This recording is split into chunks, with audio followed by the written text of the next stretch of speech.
അസ്സലാമു അലൈക്കും. ഇന്നത്തേതൊരു വടയുടെ റെസിപ്പിയാണ്. ഇത് ഞാൻ ഫിഷ് കൊണ്ടുണ്ടാക്കുന്നതാണ്, നെത്തോലി കൊണ്ടുണ്ടാക്കുന്നൊരു വടയാണ്. അടിപൊളി വടയാണ്. കുട്ടികൾക്കൊക്കെ മീൻ കഴിക്കാൻ ഒട്ടും താല്പര്യം കാണൂല ചില കുട്ടികൾക്ക്. അങ്ങനെയുള്ള കുട്ടികൾക്ക് ചെയ്ത് കൊടുക്കാം. ഒരുപാട് ഇഷ്ടപ്പെട്ട് ചോദിച്ച് വാങ്ങിച്ച് കഴിക്കും. അങ്ങനത്തെ ടേസ്റ്റാണ് ഇതിന്. ഫിഷ് ഇഷ്ടമുള്ളവർക്കും ഇത് ഒരുപാട് ഇഷ്ടപ്പെടും. നല്ല അടിപൊളിയാണ്. ഇതെങ്ങനെ ചെയ്തെടുക്കാമെന്ന് നോക്കാം നമുക്ക്. ഇതിനായിട്ട് ഞാൻ ഫ്രഷ് ആയിട്ടുള്ള നെത്തോലി എടുത്തിട്ടുണ്ട്. ഇത് ഇത്രയും ആവശ്യം വരില്ല. ഇതിൻ്റെ ഒരു ചെറിയൊരു ഭാഗമാണ് ഞാൻ എടുക്കുന്നത്. ഇതിൻ്റെ മുള്ള് കളഞ്ഞ് വേണം ചെയ്തെടുക്കാനായിട്ട്. മുള്ളെടുക്കുന്നത് ഞാനൊന്ന് കാണിച്ചു തരാം. ആദ്യം ഒന്ന് തല കളയണം. തല ഇതുപോലെ കളഞ്ഞതിന് ശേഷം അതിലെ കുടൽ വൃത്തിയാക്കി കളയണം. അതിനുശേഷം അതിൻ്റെ താഴോട്ടുള്ള ഭാഗം ഒന്ന് പ്രസ് ചെയ്ത് വാല് വരെ കൊണ്ടുപോകണം. ഇതുപോലെ ചെയ്തെടുക്കുമ്പോൾ ഒരു ഭാഗം മുഴുവനായിട്ട് തുറന്നു വരും. അതിനുശേഷം അറ്റത്തുനിന്ന് മുള്ളെടുത്ത് കളഞ്ഞാൽ മതി. നല്ല ഈസിയാണ് മുള്ളെടുക്കാനായിട്ട്. ഇതുപോലെ എടുത്താൽ മതിയാകും. ഒരു പ്രാവശ്യം കൂടി ഇതുപോലെ കാണിച്ചു തരാം. അതിനു മുന്നേ എൻ്റെ വീഡിയോ സബ്സ്ക്രൈബ് ചെയ്യാതെയും ലൈക്ക് ചെയ്യാതെയും കാണുന്നവരുണ്ടെങ്കിൽ ഒന്ന് സബ്സ്ക്രൈബ് ചെയ്തും ലൈക്ക് ചെയ്തും സപ്പോർട്ട് ചെയ്യാൻ മറക്കരുത്. അതുപോലെ തന്നെ എന്തെങ്കിലും സജഷൻസ് ഉണ്ടെങ്കിൽ കമൻറ്റ് ചെയ്യാനും മറക്കരുത്. ഇതുപോലെ തന്നെ ക്ലീൻ ചെയ്തെടുക്കാം. ഈ ഭാഗം നന്നായിട്ട് പ്രസ് ചെയ്തെടുത്താൽ ഒരു ഭാഗം മുഴുവനായിട്ട് തുറന്നു വരും. അതിനുശേഷം ആ മുള്ളെടുത്ത് കളഞ്ഞാൽ മതി. ഇതുപോലെ ചെയ്തെടുത്താൽ കംപ്ലീറ്റ് മുള്ളും എടുത്തു കളയാം. ഇതിനോടൊപ്പം തന്നെ മാങ്ങയിട്ട നെത്തോലി വറ്റിച്ച കറിയും കൂടി ഞാൻ കാണിച്ചു തരുന്നുണ്ട്. ഇതുപോലെയെല്ലാം ക്ലീൻ ചെയ്തിട്ട് ആദ്യം വരാം. ഇപ്പം മുഴുവനായിട്ട് ക്ലീൻ ചെയ്തെടുത്തിട്ടുണ്ട്. കംപ്ലീറ്റ് മുള്ളും മാറ്റിക്കളഞ്ഞിട്ടുണ്ട്. എല്ലാ മുള്ളും മാറ്റി വൃത്തിയാക്കി കഴുകി ഞാൻ എടുത്തിട്ടുണ്ട്. ഇത് മതി. ഇതിനോടൊപ്പം തന്നെ മാങ്ങയിട്ട് നെത്തോലി വറ്റിച്ച ഒരു കറിയും കൂടി ഞാൻ കാണിച്ചു തരുന്നുണ്ട്. ആദ്യം വടയുടെ റെസിപ്പിയിലോട്ട് പോവാം. അതിനായിട്ട് ഞാനൊരു ജാർ എടുത്തിട്ടുണ്ട്. ഇതിലോട്ട് നെത്തോലി ഇട്ട് കൊടുക്കാം. എൻ്റെ ഒരു ചെറിയ ക്വാണ്ടിറ്റി നെത്തോലിയാണ് അതിൽ നിന്ന് എടുത്തിട്ടുള്ളത്. നെത്തോലി ഇട്ട് കൊടുത്തതിന് ശേഷം അതിലോട്ട് 1.25 കപ്പ് ചിരകിയ തേങ്ങ ഇട്ട് കൊടുക്കുന്നുണ്ട്. അത് മുഴുവനായിട്ട് ഇട്ട് കൊടുക്കാം.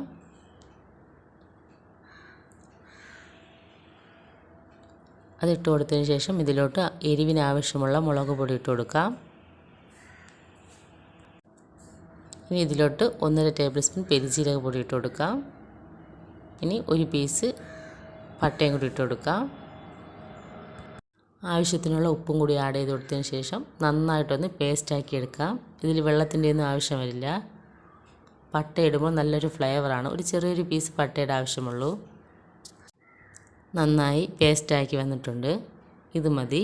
ഇനി ഇതൊരു പാത്രത്തിലോട്ട് മാറ്റാം.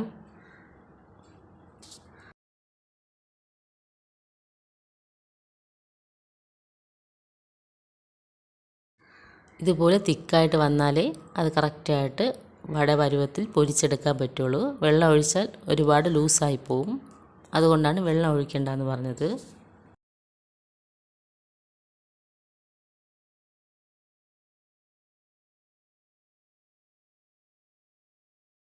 ഇനി ഈ പേസ്റ്റിലോട്ട് ആഡ് ചെയ്യാനുള്ളത് ഒരു 15ഓളം ചെറിയ ഉള്ളി ഞാൻ എടുത്തിട്ടുണ്ട്. അത് ചോപ്പ് ചെയ്ത് വെച്ചതാണ്. അതുപോലെ തന്നെ ഒരു ചെറിയ പീസ് ഇഞ്ചിയുടെ കഷ്ണം ചെറുതായിട്ടൊന്ന് കട്ട് ചെയ്ത് വെച്ചിട്ടുണ്ട്. എരിവിന് ആവശ്യത്തിന് ഒരു പച്ചമുളക് ഞാൻ എടുത്തിട്ടുണ്ട്. പിന്നെ കരിവേപ്പിലയും മല്ലിയിലയും ഇതെല്ലാം കൂടി ഇതിലോട്ട് ഇട്ട് കൊടുക്കാം.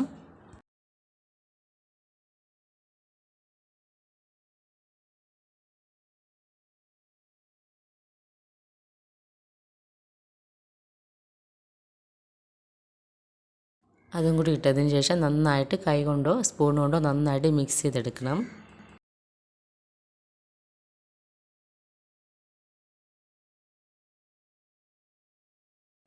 ഇപ്പോൾ കംപ്ലീറ്റായിട്ട് മിക്സാക്കി എടുത്തിട്ടുണ്ട്. ഇതിനൊരു 15 മിനിറ്റോളം മാറ്റി വയ്ക്കാം. ആ ഉപ്പൊന്നൊന്ന് പിടിച്ച് വരാനായിട്ട്.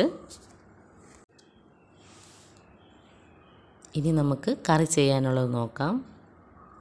അതിനായിട്ട് ഞാനൊരു കറി വയ്ക്കാനായിട്ടുള്ളൊരു ചട്ടി എടുത്തിട്ടുണ്ട്. ഇതിലോട്ട് ആവശ്യത്തിനുള്ള തേങ്ങയും മുളക് പൊടിയും കുരുമുളക് പൊടിയും മഞ്ഞൾപ്പൊടിയും ഇട്ട് അരച്ച് തിക്കായിട്ടൊന്ന് അരച്ചെടുത്തതാണ്.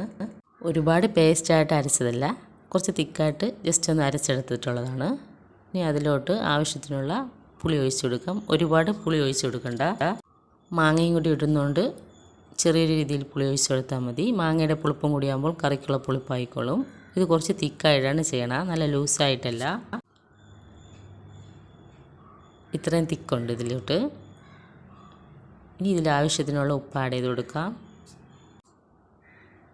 ഇനി ഇതിലോട്ട് പച്ചമുളകും കരിവേപ്പില, അരിഞ്ഞു വെച്ച മാങ്ങ, ഒരു തക്കാളിയും കൂടി ആഡ് ചെയ്ത് കൊടുക്കാം.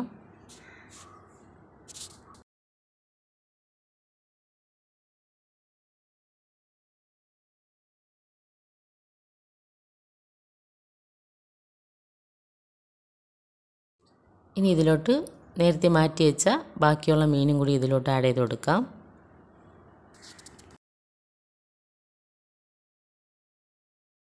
ഇട്ട് കൊടുത്ത് നന്നായിട്ട് മിക്സ് ചെയ്തെടുക്കാം.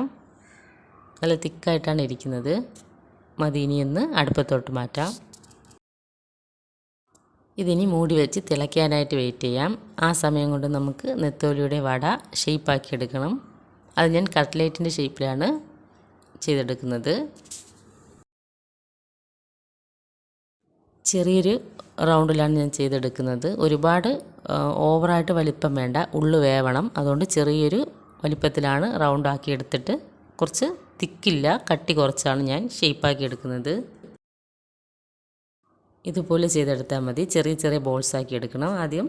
എന്നിട്ട് നന്നായിട്ട് പ്രസ് ചെയ്ത് കട്ട്ലേറ്റിൻ്റെ ഷേപ്പിൽ തിക്കായിട്ട് എടുക്കാതെ തിന്നായിട്ട് എടുത്താൽ മതി. ഇതുപോലെ എല്ലാം ഒരേ ഷേപ്പിലാക്കി എടുത്തിട്ട് വരാം.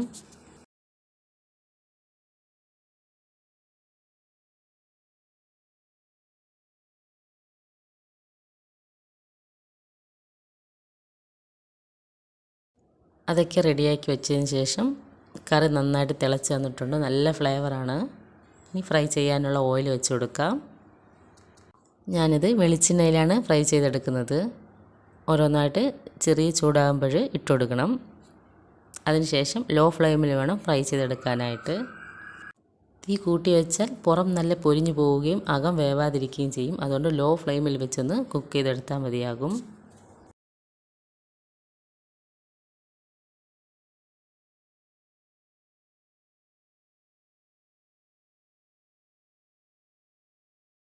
ഒരു ഭാഗം നന്നായിട്ട് ഫ്രൈ ആയി വന്നിട്ടുണ്ട്. ഇനി മറുഭാഗം തിരിച്ചിട്ട് കൊടുക്കാം.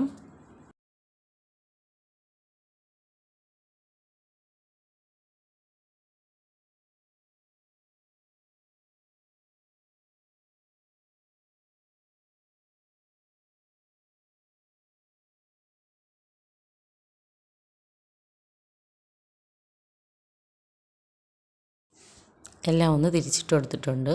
ഇനി ഈ ഒരു വശം കൂടി ഫ്രൈ ആയതിനു ശേഷം കോരി മാറ്റാം. അപ്പം നന്നായിട്ട് രണ്ട് വശവും ഫ്രൈ ആയി വന്നിട്ടുണ്ട്. ഇനി ഓരോന്നോരോന്നായിട്ട് കോരി മാറ്റാം.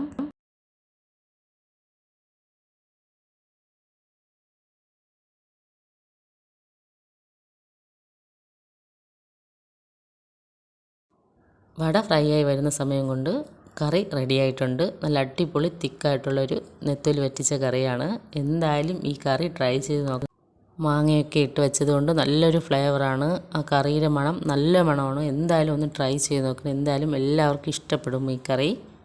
ഇതുപോലെ തിക്കായിട്ടാണ് ഇരിക്കുന്നത്.